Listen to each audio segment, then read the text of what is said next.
You're listening to the E2C Network, podcast by Auburn fans for Auburn fans. War Eagle Auburn fans, welcome to No Huddle, your source for Auburn football news and discussion, part of the E2C Network. I'm AJ Richardson, and I'm also here with my co-host, Jared Davis. It is time to talk about some money making that the players are finally able to do. Like it or not, I've seen both sides of the argument, but Jared and I are going to break down name, image, and likeness and what that means for college athletes. And specifically, this is a football podcast, what it means for college football athletes at Auburn. We're also going to talk about the recruit pickups that Harsin and his staff have picked up over the last week. It was a solid week of picking up a lot of different players. And then also talk about a guy that we picked up from Georgia that could potentially, I think, be an instant impact for our wide receiver room. All right, Jared, how you doing? I'm doing good. We were just talking off the air about how, we have a few more of these, and then the real thing starts. So they'll be playing football at the end of August, and then we'll start September 4th. So I'm getting excited, man. I'm getting excited. How about you? Yeah, man. I feel like as the summer ticks on, and I feel like after July 4th, the anticipation for football grows that much more. We're probably about to hit the doldrums of no sports happening in pretty much any professional or amateur leagues. So it's like, all right, well, we're about to be without sports for a little bit. But then once fall practice and August comes around, I feel like there's going to be so much fun stuff to talk about, which at this point is only 3 weeks away from now. So we're getting really close to where we got some real good stuff to talk about. And we've also got, today we've got name, image, and likeness. I know it's not breaking news or anything, but on July 1st, 2021, name, image, and likeness, which is essentially a fancy way to say payers can make some money. They can do it off of different sponsors and essentially kind of be a face for some different companies. So I kind of want to get your first thoughts on this, Jared. What's your thoughts on players being able to make some money? It's not coming from the university; it's coming from these third-party companies. But what's your thoughts on it? I think it was inevitable. From that standpoint, I have always, when they started talking about paying players, that's become a hot topic over the last 10 years or so. I have always said probably the best way to do it is just to allow them to make money off their name, like if it's on a jersey, stuff like that. I never imagined, though, you would have deals where, essentially they're getting paid to do commercials and things like that. That just, I don't know why that never hit my mind. Yeah. So I think it basically had to happen, number one. I do think it opens up the door for a lot more cheating, to be honest with you, because essentially boosters could go to companies and say, hey, here's a bag of money, have this kid do a commercial for you. So it's going to be the wild, wild west for a few years, I think, until we really figure out the downside of this, as everything has a good and bad side. But it's good for the players, I think. It was going to happen no matter what. And we're about to find out really what impact that has on recruiting. Yeah, I think recruiting is going to be a little bit, more complicated in a way, because now they're looking at. I'm just thinking about the bigger name schools. Like I feel like a lot of times bigger name schools get the more of a spotlight, especially on TV. And when that happens, a player probably has more of an audience per se, that he or she can pretty much, talk about their brand. Like it would not shock me. I don't know if this is going to happen, but maybe it will. I'm just thinking in post-game conferences, now we're going to get players and be like, oh, I wanted to thank my sponsor, blah, blah, blah, blah, blah. And also back to your question, they're going to answer it like that. I feel like it might happen. Like Bo Nix would be like, "Oh, and thank you for Milo's," and he'll have like be sipping on some Milo sweet tea in his post game conference or something. It probably is going to be a deal where it probably already is in the contract. If Bo's doing an interview, he probably will have a Milo. You know, they kind of just have like a Coca-Cola bottle up there, or probably have a Milo's bottle up there. Right. So maybe there's something against that in the contract or whatever that, you know, NCAA doesn't want to like, you know, do that, but I think it would be kind of interesting just to see how the players would do with that, or what they would do with it, I guess. I think that to hit on your point, what you were trying to say, not trying, you did say was, okay, the rich are going to get richer because people are going to want to go to those schools because they're going to get notoriety and things like that. I think that it could have so I think the little guys you're correct. I think it's still they're not going to benefit as much, but schools and even Auburn may fall into this. Where like, all right, if you're wanting to get a 5-star guy, and he's not going to be starting at an Alabama, but he could come and immediately start at Auburn and start getting his notoriety going and be the guy. I think it could help schools. You know, I put echelons up there of like Clemson, Alabama, Ohio State. Okay, and then below that, you got your Auburns, even your Floridas and stuff. So if somebody could go be the guy there, like a Tank Bigsby, that could have a lot of marketable appeal. So I think it could almost be have an evening out effect of your schools that are already really good and have history. It may not. It may make the top rich get richer, but I think it could have an evening out effect on the schools that are just below that, with some of these 5-star guys potentially. Yeah, potentially. I mean, and that's where I mean that's where I'm seeing it seems like a pretty legitimate argument that, you know, these bigger schools are going to get potentially these bigger deals. I mean, what was it? Miami got pretty much University of Miami got all of their players a deal essentially with that's like pretty crazy. It's like $500 a month or something. And all they got to do is tweet out about the gym. That's crazy, or right? Post on their Instagram. Yeah. That's a lot of money. I mean, for, you know, a pretty simple thing that they're doing.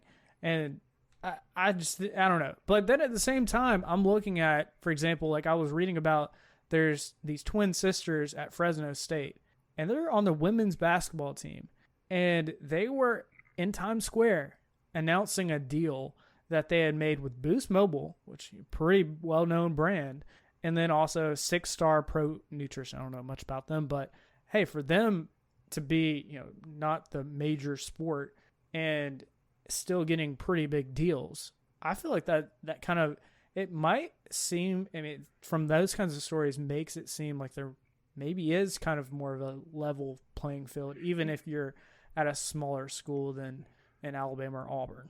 Well, to not go on the deep end here, but I think you would have to not really know sports to not think things are going on at schools that are under the table. So this might bring more of it to light. It could even a playing field from that regard. Players really may want to go a certain place, and now they can go that place and also make money. So I don't know. We really don't know what it's going to do. The one thing, if I'm being honest, personally, it's going to change the sport that I love. Mm-hmm. And so I'm not really excited about that because I don't like change. But, you know, it's probably the fair thing for the player. And fair or not, it was inevitable that it was going to come down. Yeah, I mean, you've said inevitable, and I was thinking about it. It seemed like over the last few years, it was just kind of inching and inching closer and closer to essentially what we had on July 1st of this year, that it was enacted, players can make money, and I was just trying to think back, like, how did we get here? Because it did seem inevitable.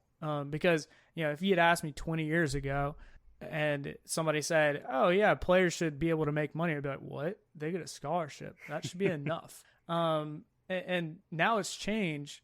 And I think one of the big catalysts and things that's pushed it forward has been players have social media. They have their voice on social media. And it used to be, you know, a player would have to go through, you know, a social media outlet like a newspaper or something to get what they really wanted to say out. And even then, it may not go out. But now they have, you know, Twitter, Instagram, whatever they want, and they have followers. They have people listening to them, and they have honestly a bigger voice than probably a lot of people do, just because they're athletes that are at schools. And I think there's a benefit where companies were saying at some point we can profit off of this, and players are like, hey, people can pay us money every month to just post a tweet, post something on their Insta. And now they can finally do that. You got Sharif Cooper that came in. I think he had 600,000 followers on Instagram. Yeah. And I mean, he's coming out of high school, okay? So, Yeah. I mean, 600,000 is not like your celebrities that some have 10 million. But 600,000 in a local market, that's, for a small business owner, they would eat that up. Like, have that guy post anything. I mean, and that's just a guy coming right out of high school, so that not everybody knows about. So you're 100% right. I think, number one, they now have a voice, and that voice kept being repeated daily through social media. And then marketers also probably started pushing for it because they wanted a piece of that, audience that each one of those individuals has. And so, I think it just was a culmination. And then it went before the Supreme Court, and they said, NCAA, you basically have no authority to keep these people from making money. Yeah. Which in a legal sense, they don't. I want to be very clear. I think the fair thing is what they're doing. It's going to change the sport.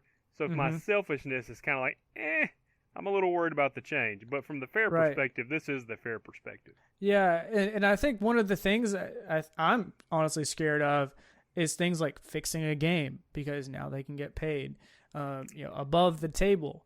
I mean, honestly, there might have been some fixing games. I mean, Auburn, a basketball player I'm thinking of in the past, he got paid under the table. It came out to light, but now you could do that in a quote-unquote legal way if you really wanted to, especially if you're a betting person. And that's one of the negatives, but it was going to happen probably regardless. Yeah, my biggest fear is, like I said, boosters being connected with small businesses and able to funnel that money now in a different light. To where it almost looks legal. And so essentially boosters could keep yearly funneling money through a business to have the kid do one commercial. That could become an issue. The other thing really too that you and I didn't even talk about off the air, these kids are now going to be given a lot of money. They are still very young. They are going to need guidance on how to handle that. They're now going to have to file taxes. Because lump sum money is taxed pretty heavily, I believe. So, I mean, they're going to need to know how to handle all this so they don't go off a deep end. Because I know if I was 18 years old and you handed me some of the cash these guys are going to get, I would have definitely needed some guidance. No doubt. I mean, and I know Auburn's, like early this summer was already, educating some of their players. That's kind of on the front end of like what you can do. And now Auburn and other universities are going to do the same, or have to do the educating part after the fact of how do you handle that money, and how involved can the school be? Like, how involved can they be? Because it's that's like so true. They're not the ones paying them. I would assume you could provide classes, but it sounds like Auburn does have a program. I think about it, but how in depth can you be? Like, hey, I don't think you can actually sit down and do the taxes for them, right? Can you pay for an accountant for them? I don't know. Like, there's a lot of new areas that are going to pop up that probably were not even thought about when this rule was made. Yeah, definitely. I mean, and that's where it's kind of like the transfer portal.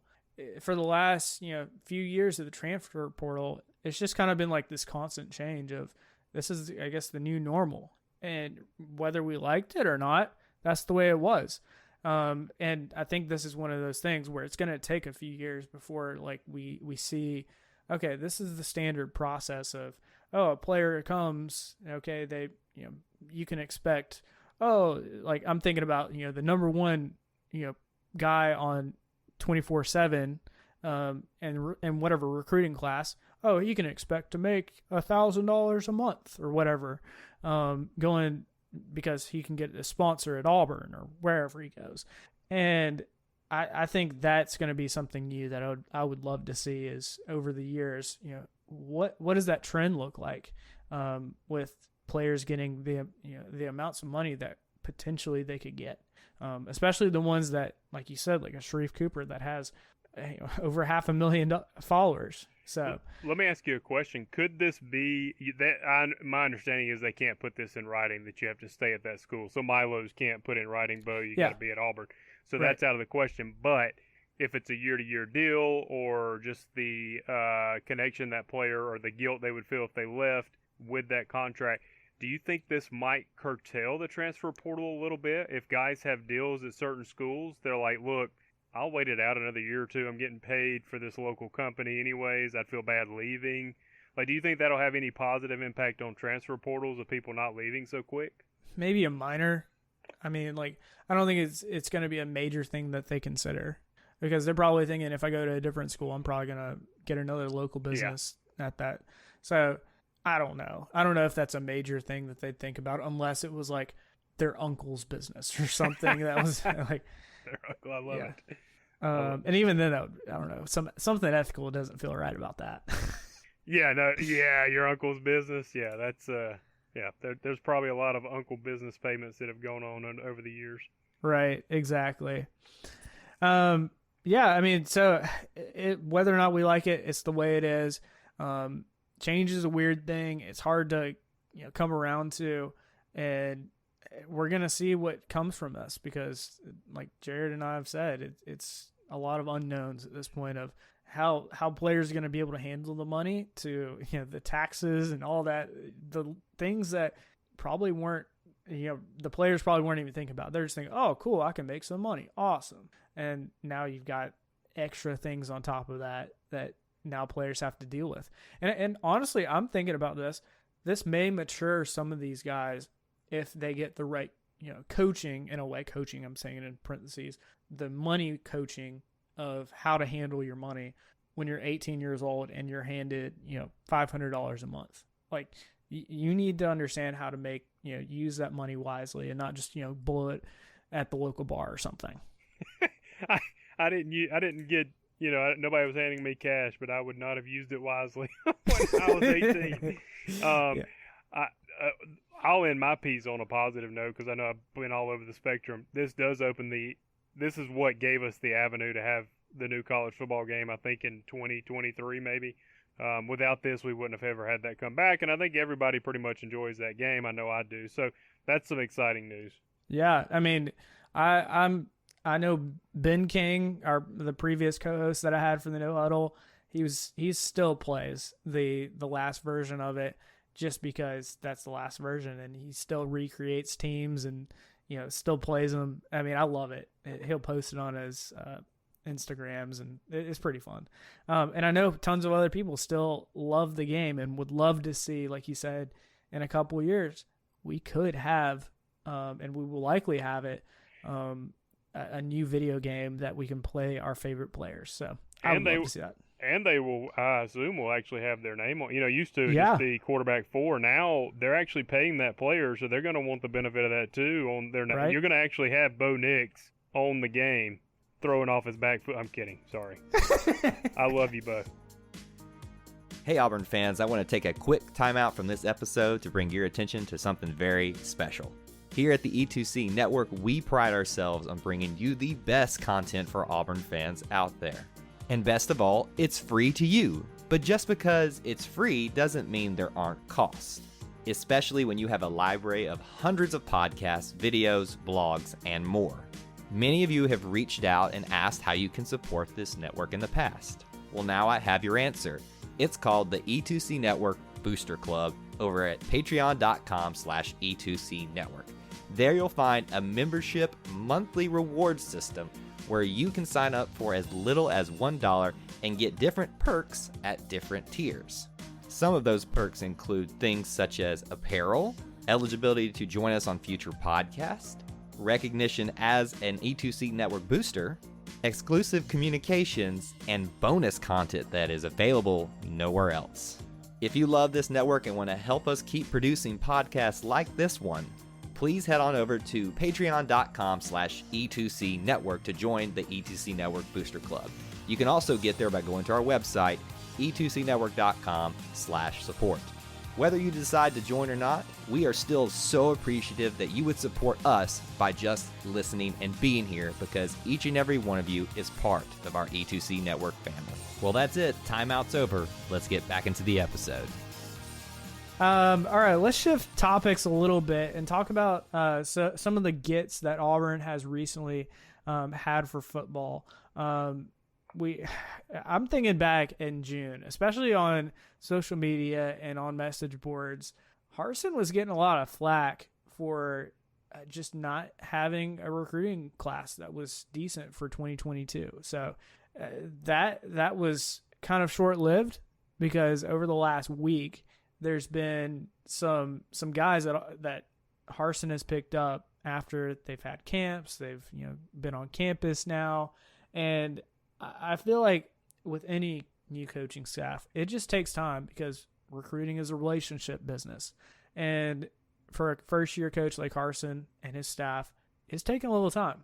But it doesn't mean we aren't going to get good players, because when we start going through some of these guys, you're starting to see these are pretty good guys that they're not, the 5-star at this point, but I have a feeling we're going to get some 4 and 5 stars that you're just going to be like, wow, that's awesome. I'm glad our staff was able to get those.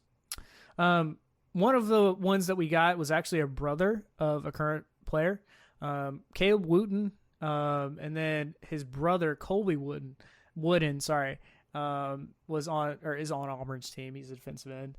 So Caleb Wooden is a DB/safety, 3-star. I think he could potentially be a good kind of at least depth piece at this point. I don't know if he'd be a starter in 2022 when he comes to Auburn, but at least when Smoke Monday and the other, because we're going to have, it's probably a mass exodus going to the NFL in our safety position. So it's good to already get some guys verbally commit and say that they're coming to Auburn, like Caleb Wooden. Yeah. Go ahead. No, I was, I want to say one thing real quick about, I think you're talking about people who are kind of saying the recruiting class have not been doing really well and this and that. Here's the reality we got to remember. They still couldn't even get people on campus until I think July 1st. So now that's over, so we can get people on campus. We all know that's the big selling point at Auburn, the campus feel. We didn't have a good year last year. We brought in a whole new coaching staff. So, most of that class that we brought in last year that wound up being, I think, 19, a lot of credit goes to Harsin and them for getting it up to that. But a lot of those kids signed before Harsin was even here. So, that wasn't much of his class. So this is he's got to get in here. He's got to build connections.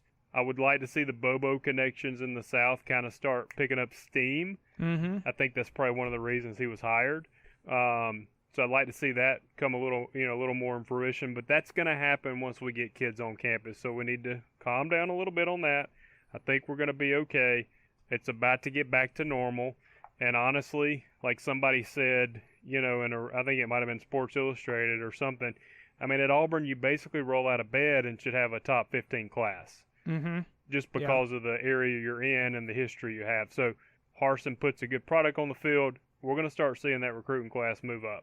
Oh, no doubt. And I think you had a good point of we didn't have the greatest season last year and changeover of staff. That just makes it that much more hard to get a recruiting class even for the next year. Not to say it's impossible, because I do think Harsin and his staff will turn things and continue to turn things towards a top 15 class that we do expect out of Auburn at this point, just because of our legacy and tradition of putting a good product on the football field and putting guys into the NFL on a regular basis. Well, the thing I really like, too, is the guy that I think he's your favorite to talk about, so I'm going to let you talk about him, but the tight end from Nebraska, Micah. I like the fact that we're going into those areas. Like, we're going to states that we have, we were looking at people out west. We didn't get the running back that was out west, but Harsin's got connections, so we're going to Nebraska. Like, go to these places and get the best player from these states that may not be. It's against going to a Big 10, Big 12 versus SEC, and he wants to come play in the SEC. So I'm excited about the philosophy, but I'll let you talk about your guy Micah here, because I think you like this guy. Yeah. I mean, Micah Riley Ducker, I mean, he has stood out if you watch any of his film, just because he's a big guy, and he's also not afraid to really hit guys and be what you think of as a physical tight end that puts his hand in the dirt and will push guys off the line, which I'm thinking, based on what we're kind of thinking, especially with the inexperience on the wide receiver side, we're going to be relying a lot on the run game. And with the run game, you need a tight end in the next year or two that is able to push guys around. And as soon as Micah gets on campus, they're going to put some meat on him and make him even stronger. And the mentality also, I love Micah and his mentality. From what I've seen, is he wants to be kind of what Harsin is pitching, is like a blue collar type team that is just, we're going to show you who we are, and we're going to do it over and over again. We're going to overpower you. And Micah kind of fits that role of, he's going to do that. I do think one of the things that he probably could learn a little bit more of, and it will come with time, is more route running, and being more of a threat in the wide receiver game. But he's shown that he can do that. He's got good hands. It's just the route running needs to be He's developed. pretty short, isn't he? How? Oh yeah, only 6'6". 6'6". That's a pretty tall guy. You don't have to be real accurate with those guys. Right. Yeah, he's got a pretty throw it up good wingspan there to go out and catch the pass. Yeah. Another guy that Auburn did get was Alec McPherson. I also want to say McPherson, but I've been corrected by McPherson's in the past, and they're like, but it's McPherson. So I hope he goes by McPherson. But anyway, so he's the number one kicker in the 2022 class, which I don't know if you've kept up with Auburn, but we have a legacy, at least in the last 20-something years, of having really good kickers. And it sounds like this guy kind of is fitting into that mold. I wanted to get your thoughts on this, because we talk about ratings and stars and all this stuff, but he's only a 3-star. What? Like, he's the number one kicker. He drained like 57-yard field goal. Are you kidding me? And he's only a 3-star? Yeah, the rating things it's all about money, man. Weird. I mean, they're gonna rate. A kicker's not gonna sell magazines. So, I'm surprised they even rate kickers. But yeah, I've heard about this kid for 2 years, honestly, and I didn't know he was considering Auburn, even though he was in Alabama. So I'm excited to get him. I've heard good things about him, and yeah, if he's hitting 57-yarders in high school, that's pretty impressive. Yeah, no, that was only, I think, in 10th grade, and he just finished up his junior year, which I wanted to go over some of his numbers because these are very impressive and just kind of show you already as a junior where he's at. So the first number is 10 of 16 field goals. Doesn't sound that great, but 2 of those were 60-plus yarders, which means his coach thought, oh, yeah, I saw McPherson get a 60-plus yarder in practice. Let's go put him on the field when we're at midfield, literally midfield. And he's missed those. Okay. To me, that's not that bad. Then he also missed a 55-yarder, which, again, if any college football kicker misses a 55-yarder, big whoop. It's nice to get those, but you're not expected to.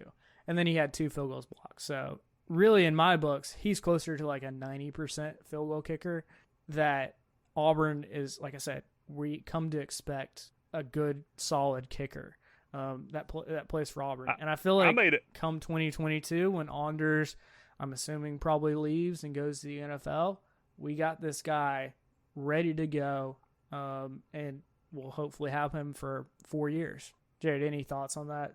Yeah, I wanted to say I made a 57 in 10th grade, but that was more to do with an English class. But I have and grades that I made. I've never made a 57-yard field goal, definitely not in 10th grade. But I think that guy. I think it's a good pickup. I think we're gonna continue our history of having really good kickers. I feel like, and if our strategy is to play good defense, run the ball, kicking's going to play a part of it. So bring him on. Yeah, absolutely. I definitely think so. One of the players that, and I think this kind of speaks to our running back room that announced that he was in the transfer portal, Devin Barrett decided to go into the transfer portal and seek other opportunities. And I feel like this doesn't necessarily say much about Devin more than we've got a running back room with Tank Bigsby, Sean Shivers, and Jarquez Hunter, who's, from what we're hearing, he's making a name for himself already this summer. And I feel like when you are potentially like Devin Barrett, who he's kind of, gone from running back to he's played some DB, and now he's getting pulled back to running back, and he's probably going to be like a fourth string. He's probably like, what am I doing here? Like, I want to see what I could potentially do if I was, say, the number 2 guy on a team, or maybe even number 1 guy. So I don't know. Does Devin Barrett, him leaving, say much to you? No, yeah, I think you hit the nail on the head. I think the Hunter guy that came in as a true freshman, I'm hearing really good things about him. I think I wouldn't be surprised, and I love Shivers, and Shivers. I don't think Shivers will ever be moved down on the actual official depth chart, but I mean, if the Hunter kid is like what they're saying, he's got that kind of it factor, and he may truly be our number 2 by the end of the year. And then Shivers is the steady guy that you can always count on, and so there's just not enough. There's not enough balls to go around in the sense of probably having Devin out there, with Devin being how he. I mean, Devin's getting older. Mm-hmm. He's bounced around. He's got to start playing now. So I don't blame him. I mean, I would have liked to have that depth there for sure, but I wish him well, and I don't blame him for going that direction. But I think it does say something more about that Hunter kid versus Devin. Yeah, I mean, I think that means Jarquez Hunter is moving up the depth chart in this offseason, putting in the hard work to make it in the top, definitely top 3, and maybe even at some point, even though they'll probably never announce it, but jump Sean Shivers to be that number 2 running back. I think that would be a benefit for Auburn, is if Jarquez is showing that he can be that number 2 guy, because next year we're not going to have Shivers, and Jarquez and Tank are going to be our guys, and whoever else comes up the ranks in the running back room. So I think from a future standpoint, that's a good thing that he's already doing well. I agree. And to be fair, Shivers looked really good at A-Day. I mean, So, I mean, I'm not saying that that's definitely going to happen, but if it does, it's a good thing. That means Hunter is good. It doesn't mean Shivers is bad. Yeah, definitely. And, hey, this may open up a spot because, who else got put in the transfer, or, put his name in the transfer portal? Our old Boobie Whitlow. He's coming back, you think, yeah, huh? Maybe. I mean, I give it less than like a 5% chance, but it would be incredible if he ended up coming back to Auburn. And maybe, I mean, man, I feel like he was definitely a fan favorite. As much as we love Tank, there was something about just Boobie Willow.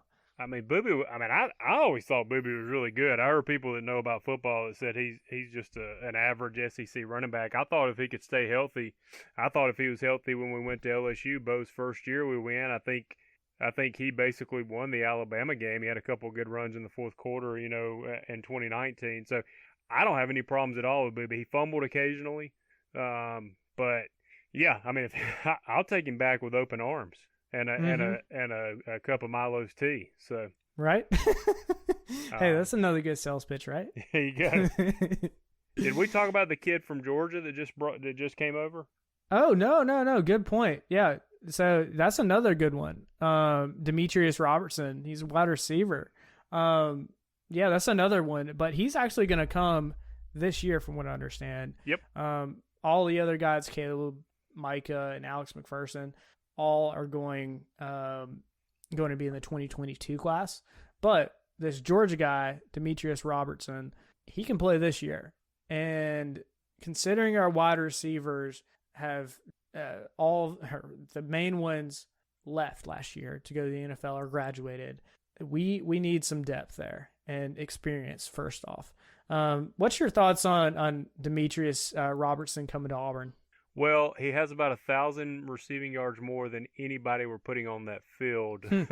So, Yeah. I mean that in his freshman year at Cal, he had 50 catches and 767 yards. I think he made the all-freshman All-American team. He did transfer to Georgia. It's been a rocky, I think, injuries, not a lot of playing time, and it just didn't work out. And who knows what you're getting? He may come and not work out with us, but he was a 5-star. If you 50 catches, 767 yards. Obviously, if you're healthy, you know what you're doing. Mm-hmm. So he probably will, if he can stay healthy, will probably become our focal point because I think he's going to have to. I mean, we have a bunch of young guys. We needed somebody with experience, and I thought that ship had sailed. I thought we were past the point of even getting new guys, and when I saw that, I got pretty excited. Yeah, definitely. I mean, I honestly thought we were kind of set. This is going to be our wide receiver room for this next year. And it's good to have a guy who, like you said, has over 1,000 yards of receiving in college football, Division I college football. And that makes me feel a little better. And if anything, it kind of reminds me of, what was the guy from UAB, I think a defensive lineman that came from UAB. He's like a 5th year. Yeah. It kind of reminds me of him. Like, mentality-wise, I think that's a great thing because he knows he literally has this one last year to prove himself and maybe make his dream of going to the NFL. So he's got a lot of drive. If I was him, I would be thinking, all right, this is my time to shine. This is my time to be the number one receiver that I've always hoped about or hoped for on a team. This is the year to do it. Yeah, I think we also got the safety from West Virginia that has verbally said, I am coming here to make it to the NFL. So he was the safety that I think was the best defensive player on West Virginia's team. I can't think of his name, but he came in too. So we got a mixture of guys coming in that's like, all right, this is my last hurrah. Let's do it on prime time. Let's do it in the SEC. Let me show scouts I can compete against the best. And this Georgia receiver is not going. I mean, he was in the SEC, but sometimes things don't work at. We all know with Cam coming on, things don't work at one school for whatever reason, and then they show up and become a great player. So there's at least potential there, and that's really all we know at this point. Yeah, absolutely. Yeah, I have a lot of hope in this guy. Just to, if anything, be a good experience. Hey, I've been there, done that. I've played in the SEC. This is, leadership-wise, a good thing to have a guy like him in the wide receiver room. All right, Jared, before we get out of here, how can the people stay in touch with you? You can just find me on Facebook under my name, Jared Davis. And you can find me on Twitter at AJAY_. It's always great to be an Auburn Tiger, and War Eagle. War Eagle. Before you get out of here, we want to remind you of a couple of things. Head over to e2cnetwork.com, our website where you can find everything that you'll ever need from us, podcasts, blogs, and even ways to help support the show. If you want to find individual episodes, you can download all of these on iTunes, SoundCloud, and Google Play. So until we see you again, I want to remind you of one thing, that here at the network, we believe in Auburn and love it. The only question remains, do you?